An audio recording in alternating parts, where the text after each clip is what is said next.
Take a moment to gaze into your imaginative mirror and ponder three fundamental questions. 1. Who am I? 2. Am I the person I aspire to be, and am I where I want to be? And 3. If not, what steps must I take to become my best self? Let's delve into the third question. If you find that you are not where you want to be, consider the steps necessary to reach your goals. Suppose you decide that the most impactful action you can undertake right now is to enhance your physical health. Thus, you choose to adopt a healthier lifestyle by incorporating, regular exercise, maybe a nutritious eating habit, and you put that into your daily routine. Embracing the principle of momentum, you set a straightforward goal. And let's say you're going to walk for 15 minutes every day, or you're going to replace your afternoon snack with a piece of fruit, or maybe do both. After a week of consistently walking every day and eating a piece of fruit in the afternoon instead of maybe a Snickers bar or a donut, you start to feel more energetic and notice an uplift in your mood. This newfound motivation encourages you to add another 10 minutes to your walking routine and begin preparing healthier meals for lunch. This positive momentum continues to grow as you integrate more beneficial habits into your lifestyle, making it easier to sustain and further enhance your health over time. Welcome to my podcast on how not to retire, a psychological approach to retiring healthy and wealthy. Episode 18, The Principle of Momentum. Greetings, I'm your host, Dr. Richard Himmer. Let's take John as an example for today's segment. John has always been the life of the party, but beneath his jovial exterior, he knew he was on a dangerous path. His daily routine was a cycle of late-night fast food, excessive drinking, and endless hours of sedentary activities. His weight has crept up. His energy levels have plummeted. And his doctor recently warned him about the early signs of several health issues, including diabetes. John felt trapped, even overwhelmed by the thought of changing his lifestyle. So we're going to take a pause right now because I want to explain a very compromising dynamic each of us experience when this idea of change intersects our lifestyle. Have you ever been in a situation where you know you need to do something different? You want to change, right? But there's this awful, perhaps overwhelming feeling of hopelessness, perhaps even helplessness, and you dreadfully fear taking the necessary steps to change. There is a simple yet scientific explanation behind this phenomenon. It comes from the world of addiction recovery. First, let's define and understand addiction and what it means. By definition, addiction is a way to meet your needs and wants in a misapplied or dysfunctional way. It is any activity that you cannot control and that gets worse over time. It is the use of a substance, which is what most of us think addiction is, or behavior, which is what everybody engages in, for the purpose of removing pain or gaining temporary pleasure. Anger, controlling, codependence, being a bully, a sarcasm, constantly relating, one-upping, are all behavior-based addictions to get a small hit to cover the uncomfortableness that we are currently experiencing. A functional addict, which most of us are, describes an individual who can socially function, at least to some point, despite their primary and comorbid addictions. Comorbid means that you've got multiple addictions that go along that are kind of under cloud cover or under the surface of the water. Socially functioning means one can hold a job, can lightly manage friendships, and function without people really recognizing that they're addicted. Rock bottom is a very misunderstood term, so let me explain the meaning of rock bottom. It is an individual tipping point where the fear of the perceived pain of change is now less than the known pain of continuing the addiction. For many individuals, there is no rock bottom.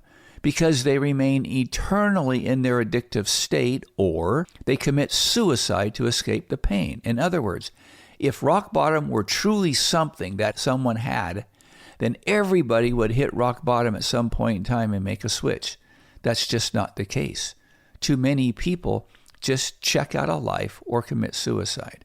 So in our example, John's fear of change, what does change mean to him? Eat differently, exercise, lose weight, get more energy. So his fear of change by John is perceived as more painful than the existing pain of being overweight and without energy and perhaps even sleepless. So one evening, after struggling to catch his breath while climbing a single flight of stairs, John decided enough is enough. He had no energy. He's 100 pounds overweight. He lacked self-confidence and desperately wanted something different. Now, the perceived level of pain to change in his life and improve his health was now less than the known level of pain and frustration of his current physical condition.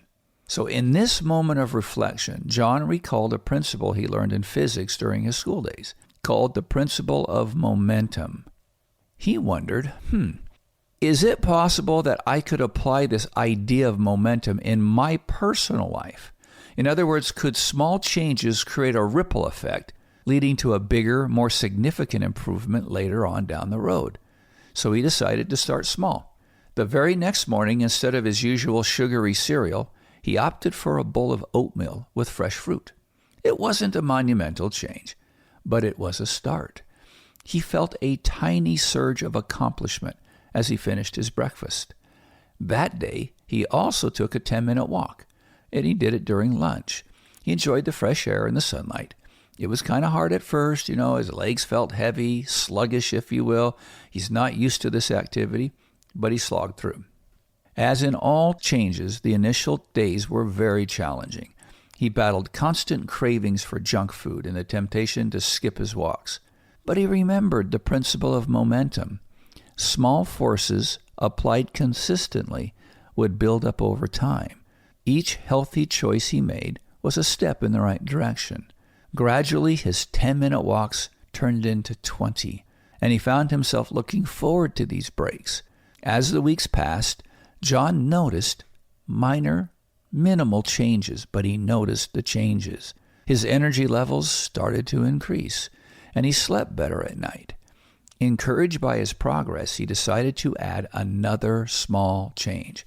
Just a side note, that's called habit stacking, reducing his alcohol intake.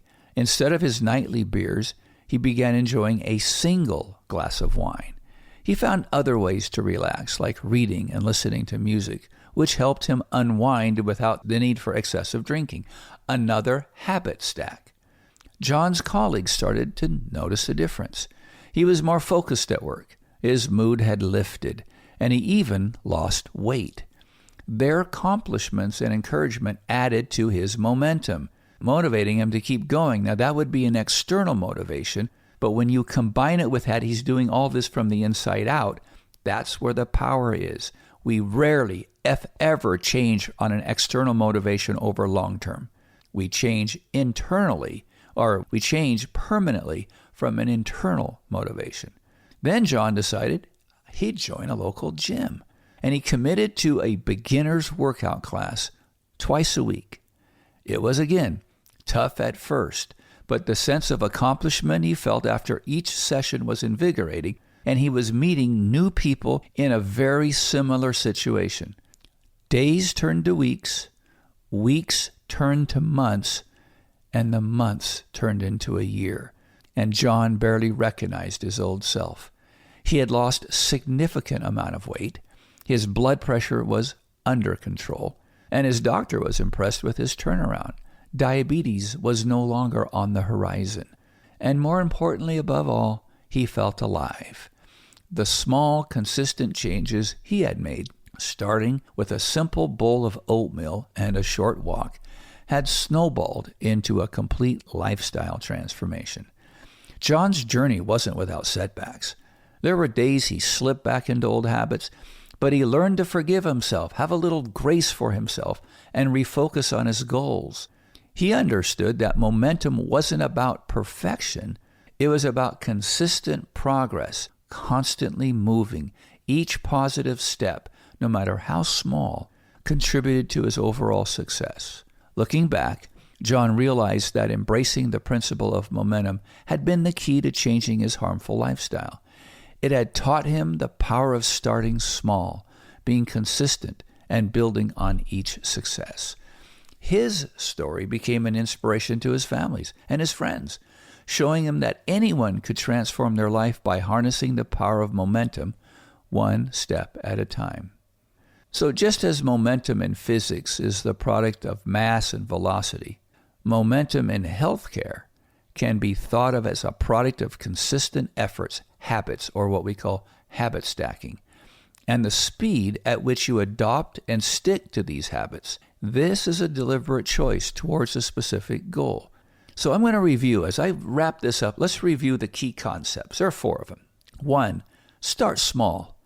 Initiate small but manageable changes in your lifestyle. It can build all the initial momentum. This is akin to applying a small force to start moving a stationary object. For example, begin with a 10-minute walk and do it daily. Replace one unhealthy snack with a healthy option.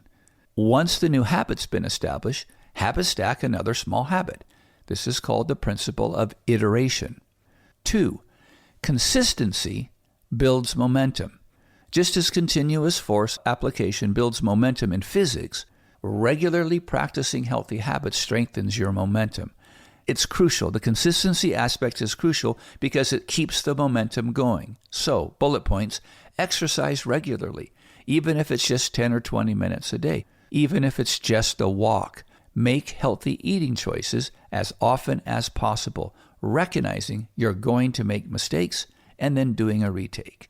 So 3, overcoming inertia. The hardest part of adopting healthy habits is overcoming the initial inertia. The resistance to change. Once you get moving, it becomes easier to maintain and increase your momentum. If you do more than slip, you just lapse. You come to a dead stop. Then the inertia becomes even harder. So if you have the consistency and you continue to do it, the inertia stays moving forward. And 4, positive feedback loop. Success in one area often creates momentum in other areas, leading to a positive feedback loop. So, for example, regular exercise can lead to a better sleep and increased energy, which makes it easier to maintain a healthy diet. Eating well can improve your mood and energy levels, which can motivate you to exercise more. To see how that all loops back. Now, in the final words I have for you here, this is the application, or what we call the practical application section. Again, there's just 4 of them. 1, set achievable goals. Start small. Achievable goals that will maintain or build momentum and then maintain the inertia. So, for example, drink an extra glass of water. Add a serving of vegetables to 1 meal a day. 2, track your progress. Monitoring your progress can help maintain momentum by providing a sense of achievement. You can see it, you can track it, you can find your patterns. Use a fitness app, they're ubiquitous. Log your workouts. Keep a food diary, they're ubiquitous, they're everywhere. And track your eating habits. 3, stay positive and stay persistent. Setbacks are part of the process. They will just happen. If you miss a workout, don't get discouraged, just get back on track the next day. Indulge occasionally without feeling guilty, and then return to a healthy eating habit. 4, leverage social support. Remember when he joined that class, he started realizing other people are like him are there. They're trying to do the same. Share what's going on. Share what's working. Join that fitness class or a healthy eating group. Share your goals with friends or family and seek their encouragement. Applying the principle of momentum to healthy living emphasizes the importance of starting small, being consistent, and building on initial successes to create a sustainable and positive trajectory towards better health. Just like in physics, where maintaining momentum requires continuous application of force, sustaining a healthy lifestyle requires ongoing effort and commitment. So, In the spirit of experiencing happiness, joy, and well-being, it's important to remember, don't try harder, try different. Until next time, may those new habits and the habit stacking harmonize with your purpose, leading to a life filled with happiness, joy, and well-being.